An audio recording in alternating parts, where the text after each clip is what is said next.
चलो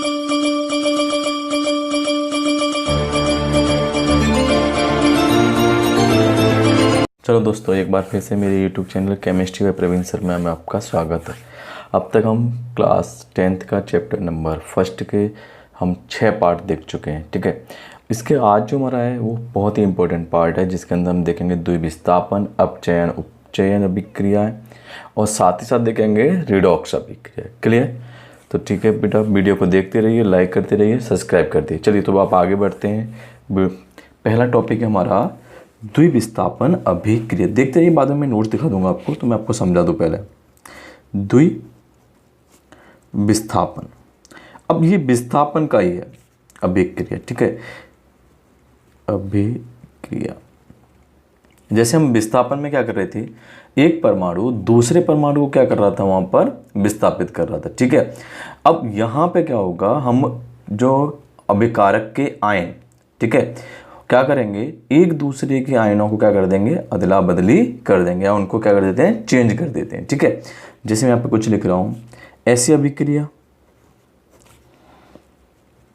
अभिक्रिया जिसमें अभिकारकों को, चलो मैं पूरा लिख देता हूं, अभिकारकों के आयन, ठीक है, क्या करते हैं, आपस में बदल जाते हैं। अब इसका क्या मतलब होता है, मतलब आपके पास एक अभिक्रिया है, ठीक है, उसे द्विविस्थापन अभिक्रिया, जैसे बोलो आपके पास एक अभिक्रिया है Na2SO4 प्लस BaCl2। Na2SO4 मतलब आपने क्या हुआ है, सोडियम सल्फेट, और ये कौन है आपका, बेरियम क्लोराइड। ठीक है, अब यहाँ पे देखो Na2SO4 को अगर मैं आयन में कन्वर्ट करूँ तो क्या आता है मेरे पास, ट्वाइस Na प्लस आएगा और SO4-2 आएगा। अगर मैं इसको आयनों में तोड़ता हूँ तब। उसी प्रकार अगर मैं BaCl2 को तोड़ता हूँ वाल को, तो आयनों में, तो इसका जो आयन आएंगे वो क्या आएगा, Ba+2 आता है और 2 टाइम Cl- आएगा। क्लियर? जब ये आयनों में टूटे, अब क्या हुआ, इसके आयन इसके पास चले गए और इसके आयन इसके पास चले गए। मतलब क्या हो गया, यहाँ पर जो Na है वो किसके पास आ गया, Cl के पास आ गया। ठीक है, तो क्या बन गया पास, ट्वाइस NaCl, सोडियम क्लोराइड बन गया, और Ba किसके पास आ गया, SO4 के पास आ गया। तो पूर्ण अभिक्रिया में हो क्या रहा है, नीचे वाली अभिक्रिया देखो, NaCl मतलब क्या हो रहा है, आयन का एक्सचेंज, मतलब आयनों का आदान प्रदान। मतलब पूरे अभिक्रिया हमने क्या कर लिया, आयनों का आदान प्रदान कर दिया। यही आपकी क्या है, यही अभिक्रिया कौन सी होती है आपकी, द्विविस्थापन अभिक्रिया। मतलब हमने क्या किया, दो अभिक्रमकों के एक दूसरे के आयनों को क्या कर दिया, चेंज कर दिया। ये तो हमारी द्विविस्थापन है।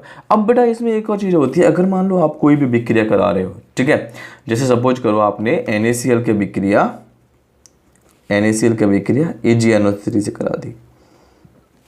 NaCl क्या है आपका, नमक है, ठीक है, या सॉल्ट है, ठीक है, ये क्या है, सोडियम क्लोराइड, ये क्या है, AgNO3। जैसे आप अभिक्रिया कराएंगे, तो यहाँ पे आपको अभिक्रिया दिखा देता हूँ। ये मैंने एक टेस्ट ट्यूब ले ली, ठीक है, थोड़ी छोटी सी है।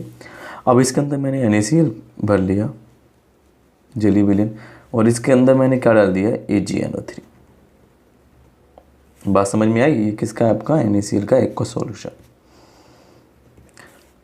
ठीक है, जैसे मैंने इसके अंदर NaCl AgNO3 डालता हूं, तो क्या होगा, मुझे कुछ समय के बाद नीचे एक अवक्षेप मिल जाएगा।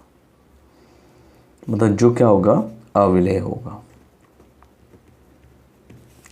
बात समझ आई, जो कैसा होगा, अविलेय होगा। तो ये जो अविलेय मुझे अवक्षेप मिला, इस अभिक्रिया को कहते हैं बेटा अवक्षेपण की अभिक्रिया। इस अभिक्रिया को बोलते हैं अवक्षेपण की अभिक्रिया। मतलब अब इसका पूरे का मतलब समझ लो, अभिक्रिया कि जिस अभिक्रिया में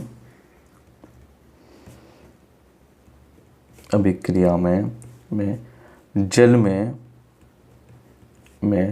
अविलेय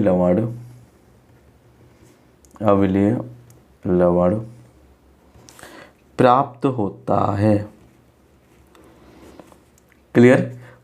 अब मान लो मैंने अभी तुम्हें देखा, अब मैं एक्वस सॉल्यूशन में घोला। यहाँ पे याद रखना एक्वस सॉल्यूशन है NaCl। NaCl का सॉल्ट का मतलब आप अगर NaCl ले रहे हो तो NaCl तो ठोस में होगा, तो उसमें नहीं मिलेगा। NaCl का एक्वस सॉल्यूशन जलीय विलयन, तब आपको क्या दिखेगा, जो नया बना हुआ हमारा सॉल्ट होगा किसका। अब यहाँ पे रिएक्शन में फिर से एक बार आ जाइए, देखिए AgCl आ गया प्लस NaNO3 आ गया। तो अब NaNO3 तो पानी में क्या हो जाता है बेटा, ये तो विलेय है, और ये क्या है, पानी में अविलेय है। तो ये क्या मिल जाएगा मुझे, अवक्षेपण के रूप में नीचे मिल जाएगा। क्लियर। यही तो तुम्हारी विस्थापन अभिक्रिया। अब बात करते हैं अपचयन और उपचयन की। सबसे पहले अभिक्रिया आती है हमारी उपचयन अभिक्रिया। ठीक है, कौन सी आई, उपचयन अभिक्रिया। ठीक है, ऐसी रासायनिक अभिक्रिया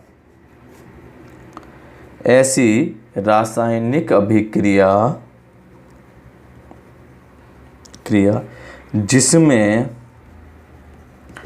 ऑक्सीजन जुड़ता है और हाइड्रोजन दूर होता है,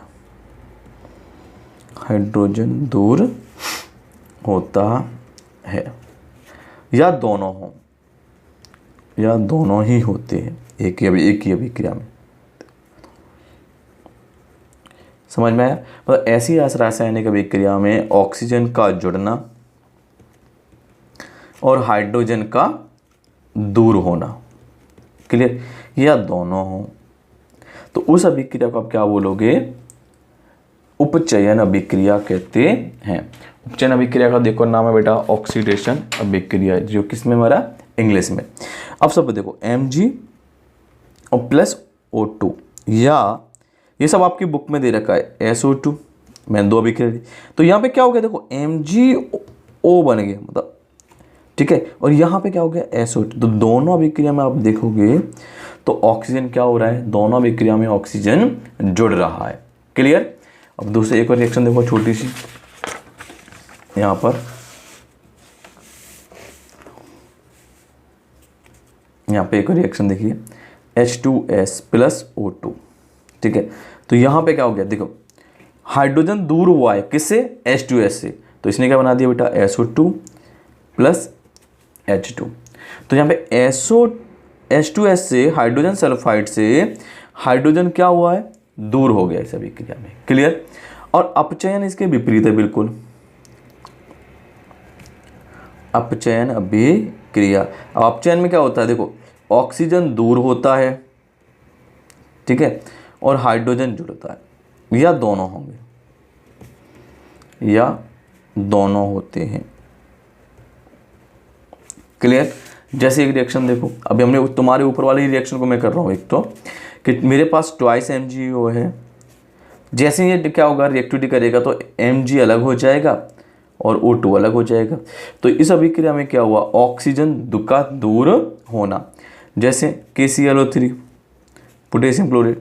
तो इसमें क्या हुआ कि जो आपका ऑक्सीजन है वो क्या हो गया, इसमें से दूर हो गया। तो मैं यहाँ पे लिखते हैं बैलेंस करके ट्वाइस KCl और यहाँ पे आ गया थ्राइस O2, मतलब इसमें से क्या हो गया आपका O2 बाहर हो गया। ठीक है, एक और अभिक्रिया देखिए H2 प्लस Cl2, तो यहाँ पे क्या हो गया ट्वाइस HCl। तो इस अभिक्रिया में ऑक्सीजन क्या हो गया, जुड़ गया। बात समझ में आई। क्लियर। तो ऐसी अभिक्रिया जिनमें क्या हो रहा हो, हाइड्रोजन जुड़ रहा हो और ऑक्सीजन दूर हो रहा हो, तो वो अभिक्रिया क्या कहलाती है, तुम्हारी अपचयन अभिक्रिया कहलाती है। ओके। और जिनमें क्या हो रहा हो, ऑक्सीजन जुड़ रहा हो और हाइड्रोजन दूर हो रहा हो, तो वो क्या कहलाएंगे आपकी उपचयन अभिक्रिया। अब रिडॉक्स अभिक्रिया बेटा देखो, रिडॉक्स अभिक्रिया में दोनों ही होगा, उपचयन भी होगा और अपचयन भी होगा। ऐसी अभिक्रिया जिसमें अपचयन और उपचयन दोनों होते हैं, ठीक है, वो अभिक्रिया क्या कहलाती है आपकी रिडॉक्स अभिक्रिया। जैसे ZNO प्लस C, तो इससे क्या बना, मैं देखो बेटा यहाँ पर देखो CO प्लस ZN। ठीक है। अब यहाँ पे देखो ये ZnO है और यहाँ पे क्या हो गया Zn, मतलब ZnO से Zn क्या हो रहा है, ZnO से Zn प्राप्त हो रहा है हमें। ओके, तो अब इसमें से क्या हो रहा है, ऑक्सीजन दूर हो रहा है। देखो यहाँ से यहाँ पे ऑक्सीजन पर, यहाँ पे ऑक्सीजन नहीं है, तो इसका क्या हो गया अपचयन। यहाँ देखो यहाँ पर कार्बन अकेला, लेकिन इसके पास क्या हो गया, कार्बन के पास ऑक्सीजन आ गया, तो इसके पास क्या हो गया बेटा, उपचयन। क्लियर। तो ये है आपका टॉपिक आज। कौन सा, पहला हमने द्विविस्थापन अभिक्रिया, फिर ऑक्सीडेशन रिडक्शन, फिर रिडॉक्स अभिक्रिया। क्लियर। तो एक बार अपने नोट्स से भी देख लेते हैं हमने क्या क्या लिखा हुआ है नोट्स में। चलिए देखिए,